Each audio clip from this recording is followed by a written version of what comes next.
দাদু আব্দুল আওয়াল। হ্যাঁ দাদু তুমি এখানে? হ্যাঁ দাদু আমি। দাদু আমার কবরে অনেক আযাব হচ্ছে, তুমি আমাকে বাঁচাও। দাদু আপনি তো নেককার বান্দা ছিলেন, আপনি তো 5 ওয়াক্ত নামাজ পড়তেন, তাহলে আপনার কবরে কিভাবে আযাব হয়? আমি 5 ওয়াক্ত নামাজ ঠিকই পড়তাম, নেক কাজ করতাম, কিন্তু আমি অনেক বড় একটা ভুল করে ফেলেছি। আমি মিশনের কাছ থেকে 100 টাকা হাওলাত নিয়েছিলাম, কিন্তু আমি ওই 100 টাকা দিতে পারিনি। তুমি ওই 100 টাকা দিয়ে আমাকে বাঁচাও দাদু। হ্যাঁ দাদু কোথায় গেল? জুনায়েদ দাঁড়া, কি হয়েছে এত হাঁপাচ্ছিস কেন? একটুখানি আগে দাদু। দাদু আমার কবরে অনেক আযাব হচ্ছে, তুমি আমাকে বাঁচাও। আমি মিশনের কাছ থেকে 100 টাকা হাওলাত নিয়েছিলাম, কিন্তু আমি ওই 100 টাকা দিতে পারিনি।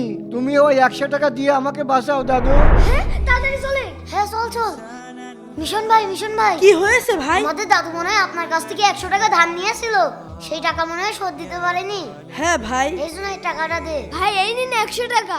ধন্যবাদ ভাই। আওয়াল দাদু দাঁড়াও। কি হয়েছে দাদু? দাদু তোমাকে লাখ লাখ শুক্রিয়া, তুমি আজ আমার অনেক বড় উপকার করেছো। তুমি না থাকলে আজ আমি জান্নাতে প্রবেশ করতে পারতাম না। হ্যাঁ আলহামদুলিল্লাহ। প্রিয় দর্শক, দাদুকে কে কে ভালোবাসো কমেন্টে অবশ্যই জানাবে।